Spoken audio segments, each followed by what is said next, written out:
The Star Wars Outlaws trailer is out, and it's bringing us some things I did not expect to see. So let's break it all down. Welcome to Star Wars Uplink.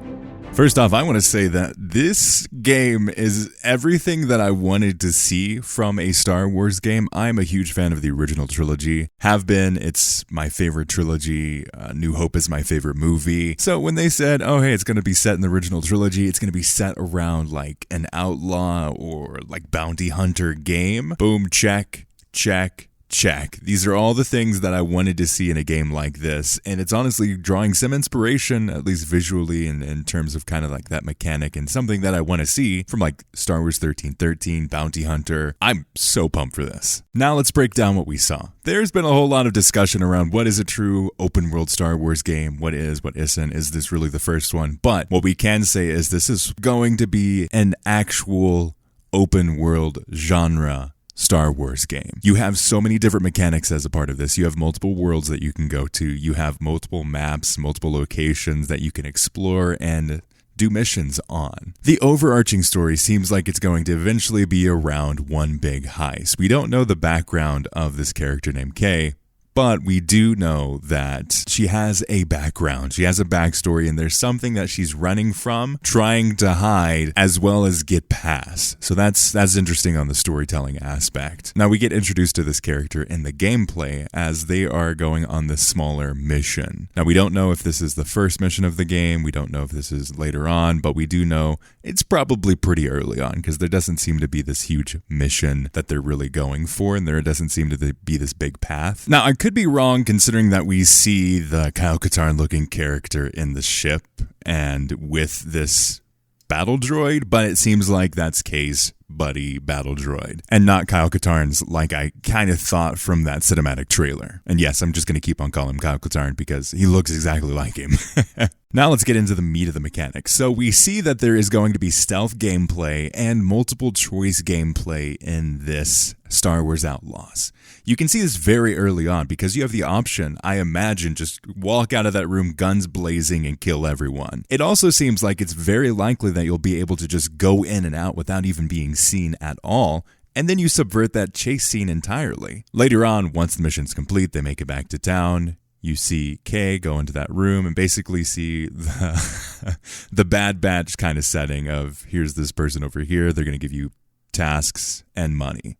There's also an Imperial character that's like, hey, buddy, give me a cut. This is my Imperial tax where I don't send all of my goons after you. You can either pay that, bribe her, or you can do what they saw in the gameplay, which was not, and just walk away and deal with the consequences. And then you have like a wanted system that's almost like Red Dead Redemption, where you can do certain things and become wanted by the Empire, which I love. Another fun mechanic on that same front, when you go through and you start killing the Pikes, you have that discussion with ND, and you see in the left-hand corner that there is a reputation that falls as a part of this mission. That's specifically with the Pikes, and I assume that this is going to be the case with every faction within Star Wars and throughout the galaxy, depending on the missions that you have and the choices that you make on those missions. So it definitely seems like there is going to be a variety of different systems in this game that allows you to say, okay, yes, we're going to have a reputation system. You have choices that are going to impact your reputation among these different organizations and groups, as well as the wanted system that is going to take place, as well as all of the different things in terms of your reputation across the galaxy with different organizations. So if you screw over one organization, that organization might not be so willing to give you another task or not willing to trust you in a certain area. All of that I find really exciting, and I'm really looking forward to seeing how that changes things in this game. Moving on, though, there's a lot when we look at the open world elements. It seems like there's going to be a variety of different open world environments that you can go around and travel to. We have a variety of ones that we know for sure, or at least we have some speculation on. Tashar is the one where the gameplay demo takes place. We also see Tatooine in the trailers, and it definitely looks like Tatooine. I mean, it's Han Solo and freaking Jabba the Hutt.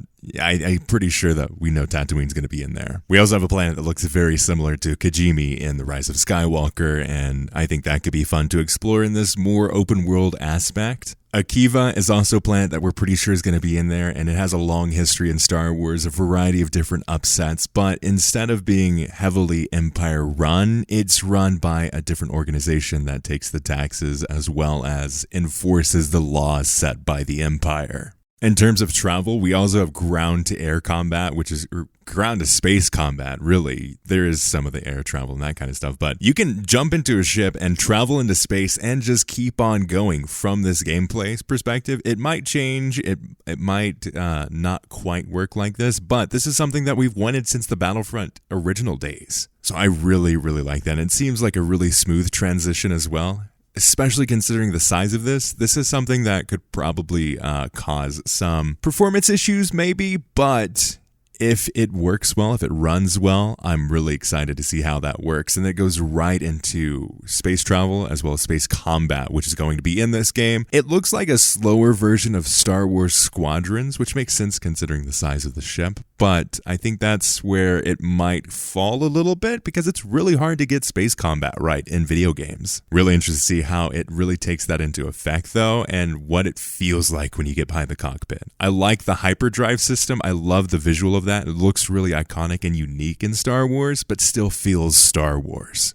In terms of some of the mechanics in the game, I really like the quick draw effect, and I feel like there's something a little bit off when we look at the actual shooting skills and that kind of stuff. It's not quite tuned as much as I would like, but that's just from this visual, and it's going to be coming out next year, probably at the end of next year if I would have to guess. So there's time for more of that stuff to be fine-tuned. Like if it released like this, I would be happy with it. I think it looked quite nice to play. There's a mechanic where you can switch between different weapons as well as different firing modes with her weapon, so I like that aspect of things. You can use her little buddy Nyx to distract, attack, or remotely press buttons. So I think that's a really fun mechanic that's going to really be fun with the puzzle solving stuff this definitely seems like it's going to have.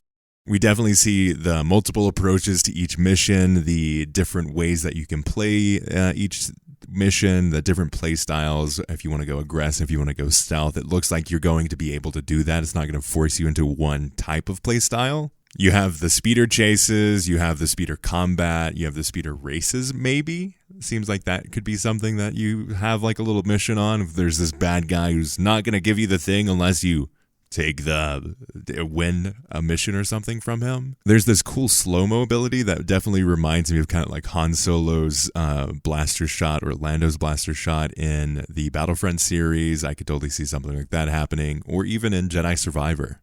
When I saw the cinematic trailer, I thought the character had an opportunity to be really bland from just that little bit, but I'm really excited about this because I think in this gameplay perspective, we're seeing a lot more of that personality, which I'm really happy about. But I do have some questions, and a lot of it revolves around how the open world system works. So they're titling this as the first Star Wars open world game. Oh my gosh. But I'm not sure how the open world's going to work with the multiple travel. Obviously, Jedi Survivor had this where you went to these different planets, and it had more of an open world experience than the past game was. So I wonder what like the difference is between this being marketed as the open world Star Wars game versus the open world aspects of Jedi Survivor. Is each planet going to be the equivalent of like a smaller open world game? Or is it going to be each planet is its own bigger open world? Or I wonder if each planet's going to be its own bigger open world thing, or is it going to be something smaller? I just really wonder what that definition of open world is going to be. Can I just walk around and do random tasks, or is it going to be more linear? Can I go over here and do this thing like I was able to in Jedi Survivor, or is it going to be more linear? That's the question I have. What is it going to be different from Jedi Survivor? How is it going to take the idea of like an open world Star Wars game and really bring us that open world aspect? Can I like equip my character with a bunch of stuff, pick up stuff? Like, is that going to be in there, or what does it look like? And those are still some of the questions that I have when we look at this game. Those are all the different details that I caught in the gameplay trailer as well as the cinematic. Let me know if you caught anything different or anything extra that I missed in the comments below. And what are your thoughts on this game? What do you expect the open world parts to be like? Let me know in the comments below. Check out our podcast, and may the Force be with you.